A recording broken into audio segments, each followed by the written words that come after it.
¿En qué momento se descubre que el agua que consumían los presos de la cárcel de San Martín estaba contaminada? En realidad se hicieron presentaciones desde hace 7 años porque se sospechaba que una cárcel que había sido construida a pocos metros del Siamse y además sobre un relleno sanitario podría estar sus napas contaminadas. Frente a esa duda, yo interpuse un habeas corpus hace 6 años. Había un informe de Aguas de AISA que decía que el agua tenía algunos elementos por encima de los valores normales. Y a partir de ese momento, del habeas corpus que yo interpuse, el Ministerio de Justicia, a raíz de una resolución judicial, comenzó a proveer agua en bidones.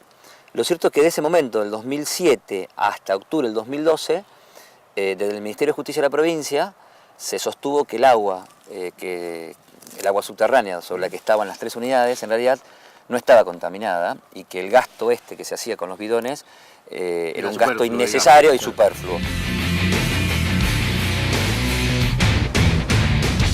Lo cierto es que en octubre del 2012 se hizo un informe de aguas muy exhaustivo, muy importante, que costó mucho dinero, en el que participaron muchos actores del Ministerio de Justicia de la provincia, participó la Corte Provincial, la Procuración, el Servicio Penitenciario Bonaerense, algunos organismos de derechos humanos, y este informe fue concluyente respecto a cómo estaba el agua subterránea sobre la que tomaban los internos. ¿Y cómo está ese agua? El agua que estaban tomando los internos, el agua de canilla, que durante 5 o 6 años tomaron los internos, 1.500 personas, más sus familias, más 500 agentes de servicio, está contaminada.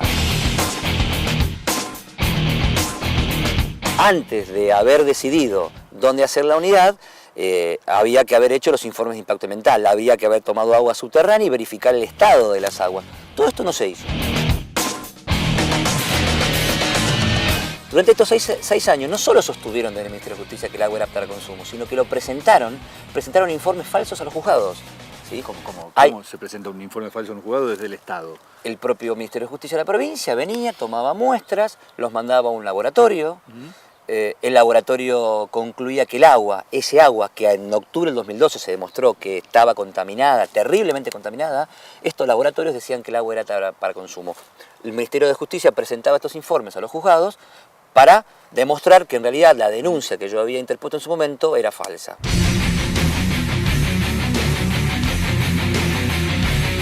Se ordenó entonces proveer de agua envasada a los presos.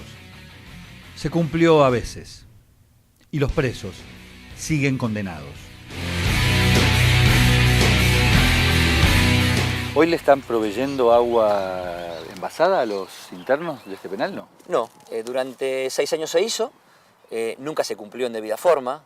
Esto de que el Ministerio dice, el argumento es, ahora que demostramos que los pozos antiguos estaban mal hechos y lo que tenían era agua contaminada, el argumento del Ministerio es, pero estuvimos dando bidones de agua potable. Esto tampoco es así, porque hay informes y denuncias que hemos hecho, y además hay un informe del propio jefe del complejo de aquí, donde dice que nunca se cumplió en debida forma con los bidones.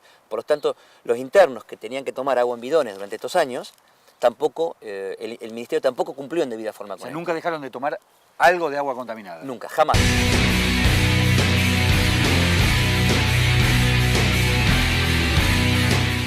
Hay cosas que están contraindicadas por la ley, por la ecología y por el sentido común.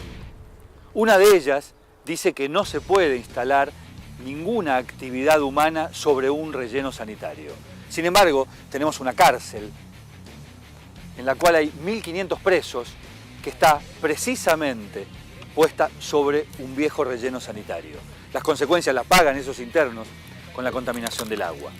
Pero además, estamos a metros, solamente metros, de un basural a cielo abierto, sobre un arroyo contaminado, que es un brazo del también contaminado río Reconquista. Otra contraindicación.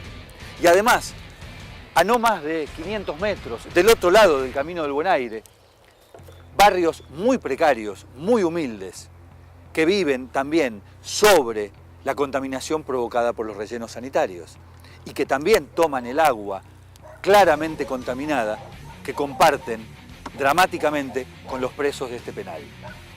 Todo eso conforma el paisaje del partido de San Martín, en el cual en este momento estamos instalados.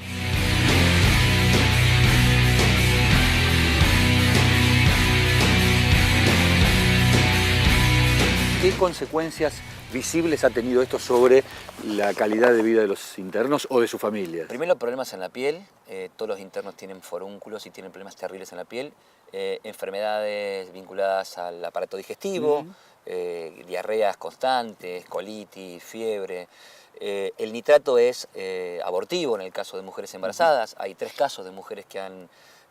aquí hay pabellones de mujeres también. Hubo 3 casos de distintas mujeres que han tenido abortos espontáneos que se sospecha que ha sido en parte por el consumo de esta agua contaminada.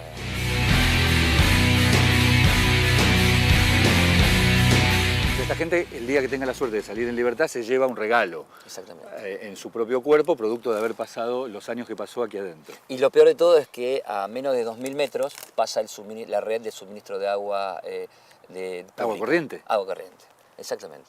¿A 2000 metros de la 2000, cárcel? Menos de 2000 metros pasa la red de suministro de agua pública.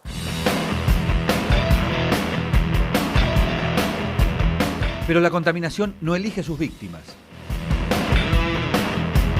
El caso de la cárcel es muy grave, pero nos retiramos un poco y nos vamos a los barrios del costado, estamos en una situación mucho más dificultosa, porque ahí ya no existen los defensores públicos, es mucho más difícil tomar muestras, la población está desguarecida y claramente el Estado no llega.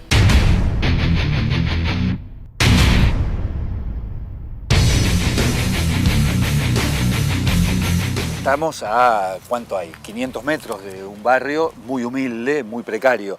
Uno podría imaginar que la calidad del agua que se consume en este lugar es similar en aquel otro que está a 500 metros del relleno sanitario. Absolutamente. La gente que vive del otro lado del Camino Buen Aire, unos 10 cuadras yendo para lo que es Barques, desde Boulogne hasta Ruta 8, toda esa franja de entre 10.000 y 15.000 personas están consumiendo la misma agua que estaban consumiendo los internos por lo menos hasta octubre del 2012, con nitratos, con materia fecal, con coliforme fecal, con coliformes totales, con amoníaco, con cloruros, con arsénico.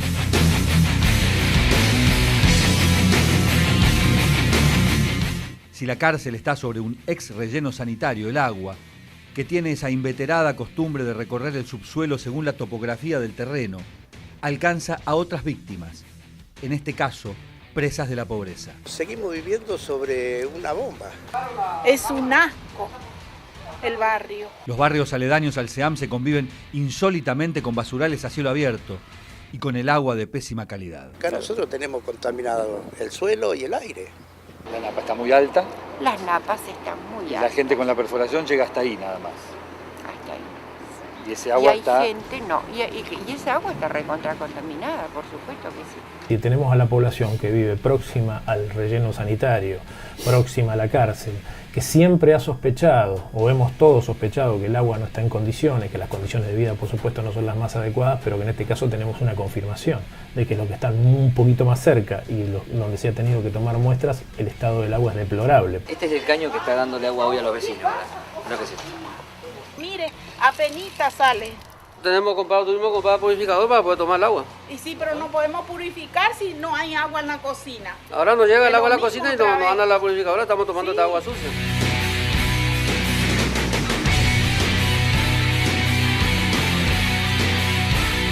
La necesidad de tomar medidas tiene que ser ahora, es decir, el Estado debería estar ya claramente, una vez que tiene los análisis de la cárcel que están ahí enfrente, tomando medidas con los barrios que circundan a la cárcel. Me parece que es el punto central que tendríamos que atender hoy y claramente teniendo algún tipo de medidas con el SEAMSE, porque ya esta situación de desaprensión que existe en este espacio metropolitano sobre las consecuencias que produce el SEAMSE son increíbles. Queda como una nieblina, no sé si te das cuenta.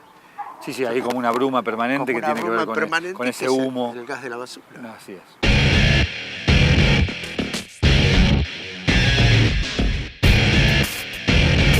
Las respuestas que tiene que darnos tanto el gobierno de la Ciudad de Buenos Aires como de la provincia de Buenos Aires y las autoridades del SEAMSE, que son esperar la sentencia judicial.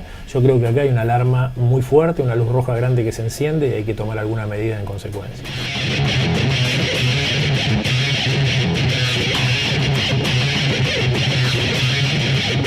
Superamos el nivel a nivel nacional, que el nivel de discapacidad a nivel nacional es del 7%, y que nosotros acá, en nuestro barrio, tenemos el 23,5% de discapacitados.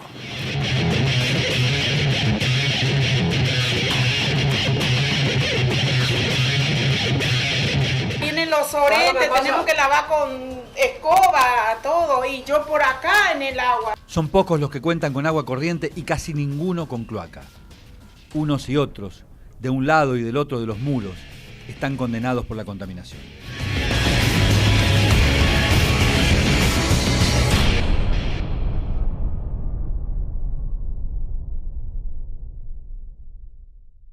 Todo esto que ustedes acaban de ver es verdad.